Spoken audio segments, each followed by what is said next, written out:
So then we are back with more understandings from the time of the Second Tabernacle services, as we find in the Aramaic English translation of the word. This translation comes from the original manuscripts of the prophets of the Israelic lineage. So then we can understand the time of the end as per YershiyAhu the prophet. We find a layer of understanding related with the spring feast, autumn feast, and also the returning of the cities of the Messiah laid waste for many centuries, where we find in YershiyAhu chapter 1:8 related precisely with the first city of the time of the restoration period known as the Second Tabernacle services, where then we read in Golah or Revelation the second menorah. For those who are unfamiliar with what it means then, the second menorah, then they are more acquainted with it, because many religions of the world, they are extremely ignorant. They are absolutely taken by religion rather than the facts, and they themselves become then ridiculous with their own crazy revelations, where then only the Israelic lineage can provide true understanding of Galah, Galah meaning revelation. So then there is not a person in this planet yet given the function of the seven spirits of Elohim, because we find only the holy instructions from the Israelic lineage worthy for Galahing the people. So then they are more acquainted with the holy instructions. At the moment, as we understand, YershiyAhu chapter 1:8 gives us then the precise understanding of the first holy city on the land of Cush, precisely then on the modern land of Sudan, where then the sons of Ishmael must then have a relationship with the Israelic sons. So then the first holy city of our time of the restoration period then can become more vivid, and then later the seven cities of Asia Minor, and then later more cities until the number are completed, and then we find then the final understanding of Jerusalem then being the last holy city then to be absolutely cleaned. During this time then we must combine then the couple of sons, Ishmael and Yitzhak, both of them with specific objective. The first son, Ishmael, absolutely 100% surely he was dealing with a trade. Ishmael was a king. Let's make this extremely clear. Then the second son is then from the lineage of tabernacling, the very perfect presence of the Creator in the earth. The Creator owns the earth, but this earth unfortunately is contaminated by sin, and the Creator either he destroys this earth instantly upon his presence beyond tabernacling, or he wisely decided of having tabernacling, where then there is a specific area where then the Creator is holy 100%. So then we find ourselves then being more acquainted with this holy Creator, because he truly is the owner, and he is very nice, and he is very acquainted with every situation. However, because he is holy, he has chosen his son Yeshua, then bearing his name. So then from the same project the Moshe started must be closed until this age closes. So then there are religions that are similar with the Israelic lineage, but not it. Because they are not it, they are not true. Though part of it they have some sort of a sense of Creator, some sort of a sense of Savior. However, they are mockers. And mocking is extremely bad, because we are no longer during the time of mockery and also time of deceit. We are during the time of precision, where then mockery and deceit must be left behind, and then we must concentrate our strengths in having every dealing, every situation that we are involved with the trade, making sure that we do as clean as we can and also as precise as we can. So then we are training ourselves, then later understanding the first son of Ibrahim, and this was the way he first started his company. We find then traces of Ishmael's company when then brother Joseph, he was then sold into slavery by his brothers, and it was a caravan of the Ishmaelites, giving us then the first glance of these people then being very acquainted with the land. They were very popular during the time, but they were very clean people. They were very clean traders. This kind of trade must return. And we must be also aware of the Creator, the Holy Creator, has decided of having His entire instructions absolutely 100% completed before this age closes. Not a layer is going to be left undone, as the Messiah has said.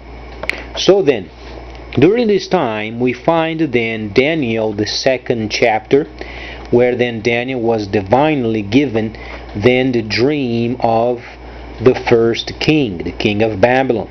He was very troubled because he had a dream of a statue with many kinds of metals. Then as he went to rest at night, this then dream of his became very, very, very scary. And then he knew he had some sort of divine guidance, because he then had these shared with his people, his religious people, the Chaldeans, the diviners of his very own. And then the king was so serious regarding this, he wanted to know if these people knew the dream and not only its interpretation. And only Daniel, because the true Creator was with him, and the situation was so grave that then the king had the dream, but the king did not say what the dream was. So then Daniel was able to not only to say then the dream, but also its interpretation. So then we find this time then explaining these situations, but then people are extremely mocking.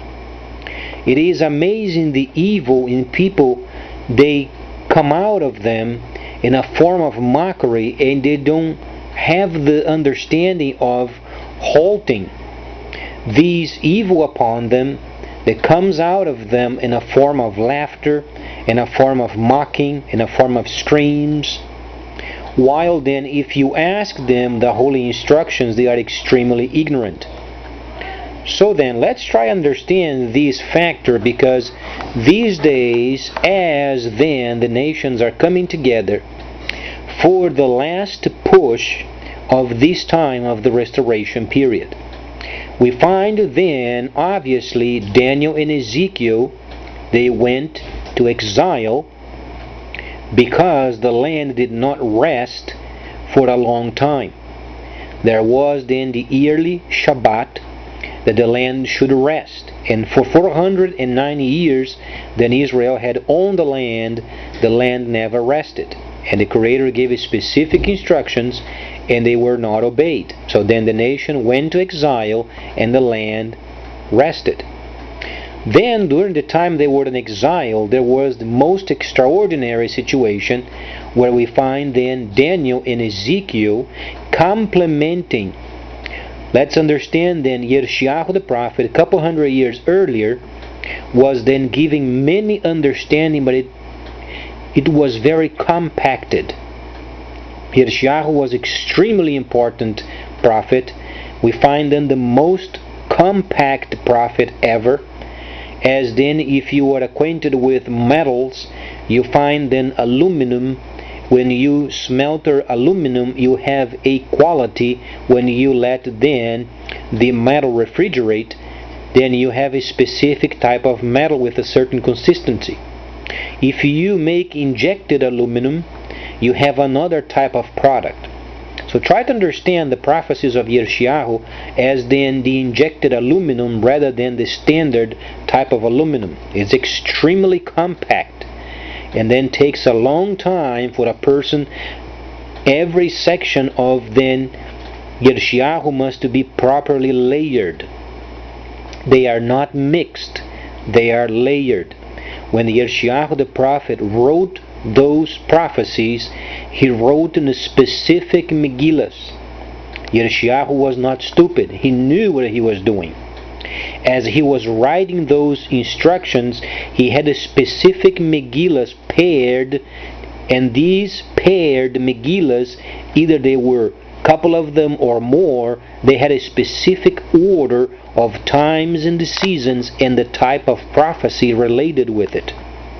When these prophecies, they began to sew those pieces together, lost its true identity as layered prophecies, but we can identify them yet. However, it is not as easy as it was during the time of YershiyAhu.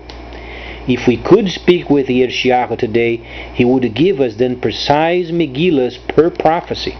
So then we would be acquainted in how to read these holy documents, because it's extremely useful for every nation of this planet and also tabernacling. No nation in this planet should be ignorant of the holy instructions. It is very useful, it is extremely precise, and gives us the proper path of these nearly 20 years left of this age. As the calculations were already precisely then delineated, we find then 20 years minus 1, precisely the time left of this age yet. So as we read then YershiyAhu the prophet, as we read then Ezekiel, as we read then Daniel, we find Ezekiel and Daniel in line with YershiyAhu. We find YershiyAhu in line with the instructions. And we find then Moses writing the instructions.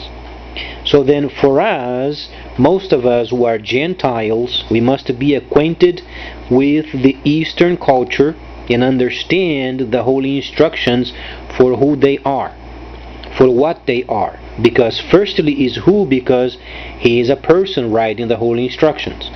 And then what they are, what are those areas related with Gentile living, Gentile nations. Why can a person speak in another language other than the English, for instance? It's a very serious language. If the speak English nations, they became scoundrels on their own, it's because they have decided so. But the English language is a very serious language. And when it is taken seriously, nations always they are prosperous. So then, based from these, some of these prophecies can't be spoken in any other language, because people they make mockery out of it. They have received other types of instructions as a cop-out, posing as the real instructions, and then turns out to be laughter, mocking, rather than seriously studying the holy instructions. Firstly then, people don't have the proper knowledge. People don't have desire of reading international news. People don't have desire to learn another language, but they decide of being introverted with their own types of societies, where then they can't flourish when someone comes and explains the holy instructions. They don't have enough knowledge to make sense out of it. But then they claim themselves of having some sort of a religious power where they can manipulate the other people and becoming crazy with their own revelations where they don't have the basis of knowledge. Let's be very clear. There is not a person in this earth yet functioning in the seven spirits of Elohim, seven functions, because tabernacling has not started it yet. The first tabernacling is on the land of Cush. Has to be done via the instructions given by Moshe and then confirmed by the prophets. Coming then YershiyAhu, coming then Yirmiyahu, coming then Daniel and Ezekiel. Each of those must be in line until we find then the spring feast, then later in the future the autumn feast. Each of them must be in line, because the holy instructions explicitly states no person can make his or her story. It is then given for discipline and for instruction, because then no person can deviate from the holy instructions. Every time a person is hearing the holy instructions, if they make mockery out of it, it's because a person is not worthy of listening and obviously not able to understand. But let's evaluate then this time chapter then related with then the Congo. We find in YershiyAhu chapter 1:8. It states very precisely then the first holy city on the land of Cush. Then the prophet YershiyAhu mentioned regarding the Gentiles. Let's understand, there are many layers when you read YershiyAhu the prophet. Some of them you have to subcategorize them without jeopardizing its integrity. Some of them are related with the politics. Some of them are related with geography. Some of them are related with tabernacling. Some of them are related with judgment. Some of them are related with a combination of them. And then obviously YershiyAhu went so far as post-autumn feast.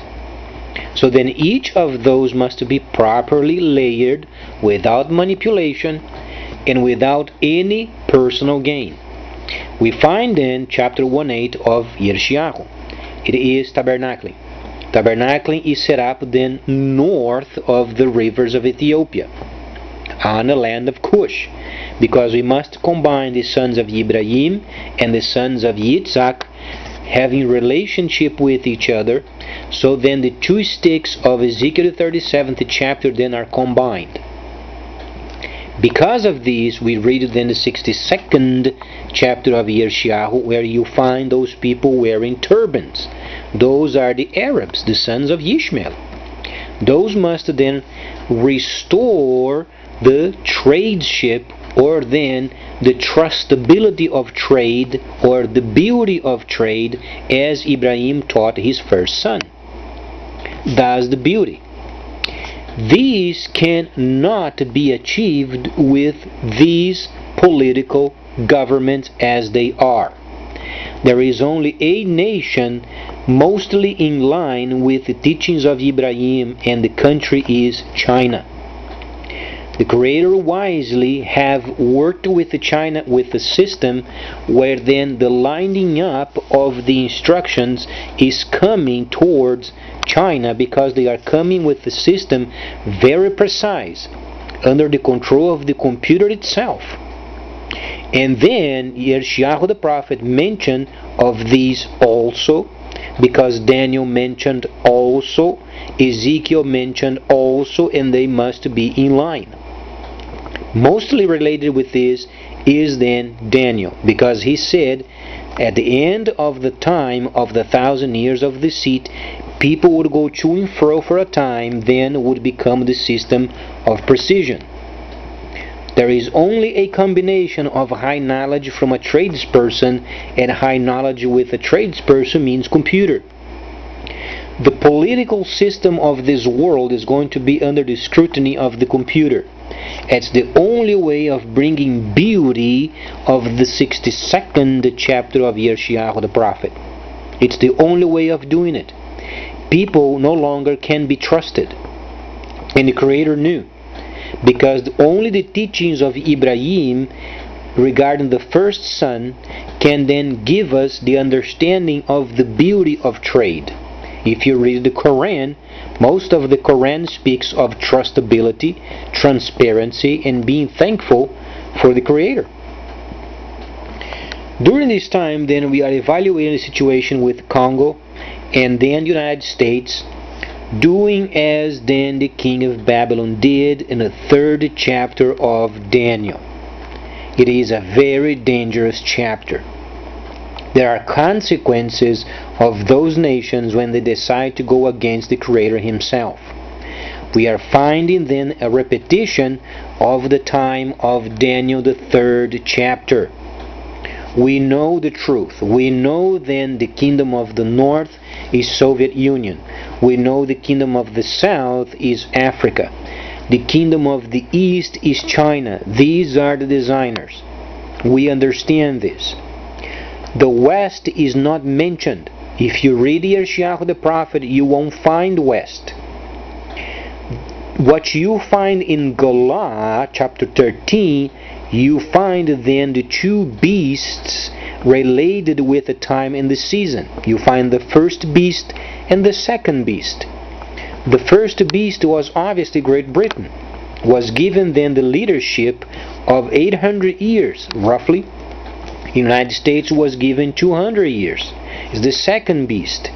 These beasts, where they mix religion with trade, these are then vanishing. Using paper money for manipulation of the market is deceit. Deceit no longer plays part during this time of the restoration period. Simply means precision. Restoration means precision of what existed. Not only tabernacling, but also the sons of Ibrahim, as they were. Nations, however, they always try to maintain the comfort zone of their own workings. They want to do their own trade, they want to believe whatsoever they want. The problem is, the Creator is the owner. And He has chosen a nation with a specific set of writings, and liking it or not, on their schedule or not, if they understand or not, if they are acquainted with or not, must come through. Because of these, then we find after 2009, where then the time of the deceit has ended, we've entered a time of precision. During this time, you find the United States once again trying to push itself as it was during the time of Daniel, the 3rd chapter. And we understand later on, did not work.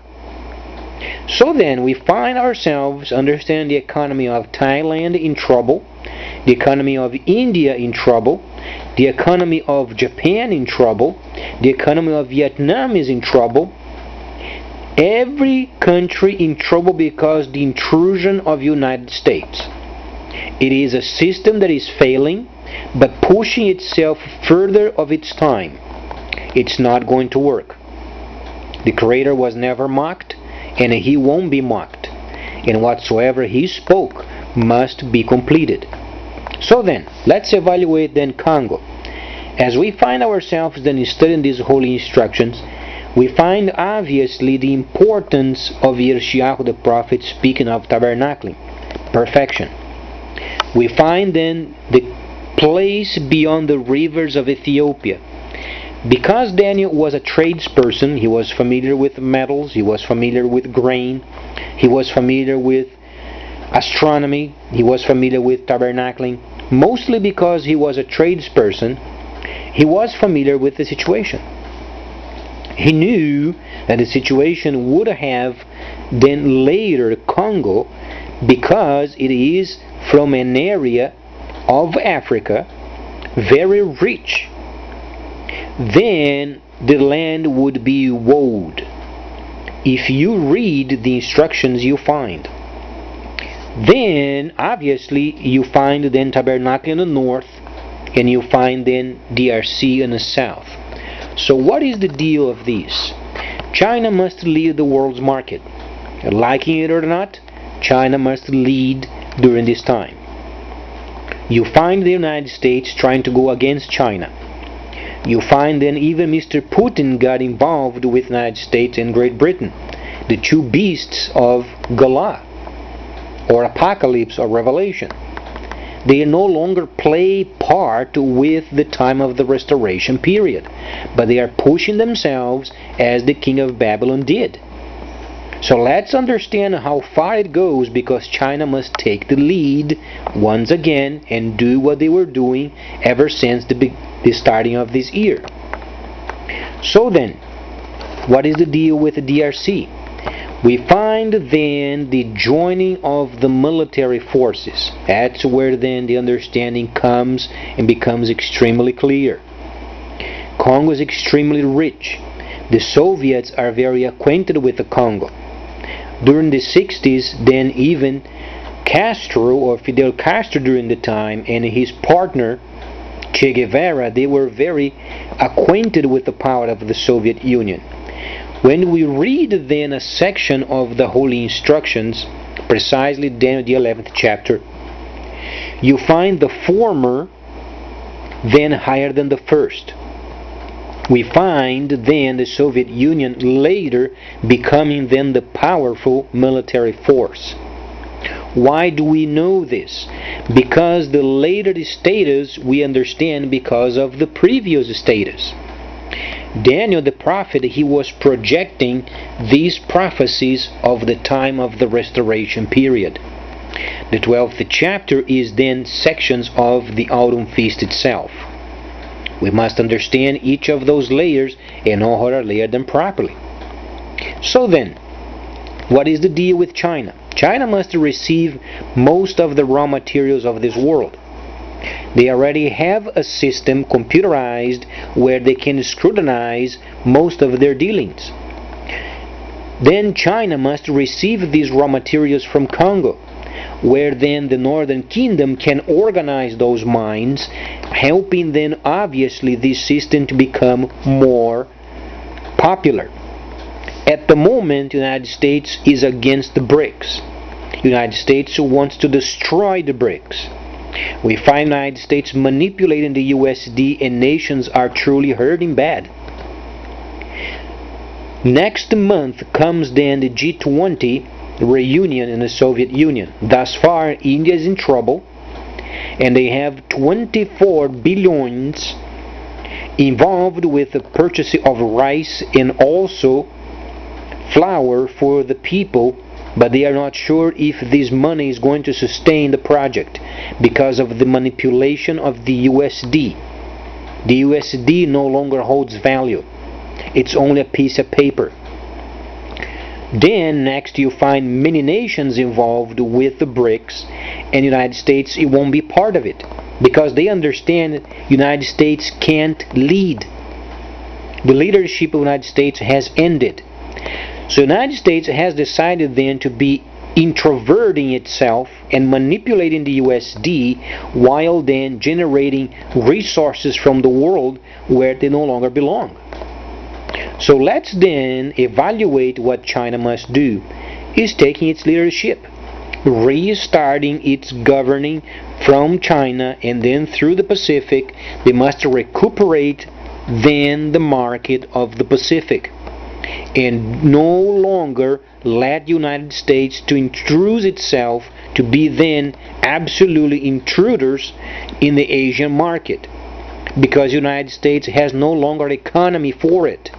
They only manipulate the price of the USD and causes trouble throughout the world. Because of this, then China must join with the Soviet Union and becoming a powerful leadership, and then you have trade on one side, then you have military on another side, and then the partners of China doing direct trade without USD. Thus then welcoming the system of computerized market, where then politicians are under the scrutiny, and then the merchants becoming then obviously the most authoritative section of the world's market. As we read then the Messiah speaking in Galah, you find then in the freighters of the earth, the merchants of the earth, as you find also in YershiyAhu, as you find in Ezekiel, as you find it in Daniel. So with this then we must conclude the importance of the Congo, because it is the initiation prime materials for China to do the work, mostly because of coltan, nearly exclusively used for the purposes of the Chinese system. These must be recuperated. The Americans must never seize the riches of Congo. Soviet Union must remain strong and outside of US system and maintain itself in a position where then China and the Soviet Union must be in line with what Daniel has spoken. Thus the Messiah layer said, not a layer is going to be left undone. The Messiah was saying, in other words, there is a layer of understanding in Daniel, it must be completed. This is what the Messiah said. If he said not a layer is going to be left undone, obviously Daniel must be completed. So then we find the recuperating side of the Soviet Union and China uniting themselves again and organizing the Congo. And the present situation of Congo, they must fight. There is no other answer.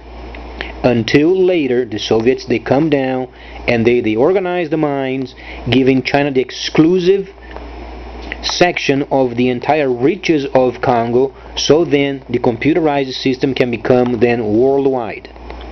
So then please stay tuned, much more coming up. Later we are going to investigate more of Congo.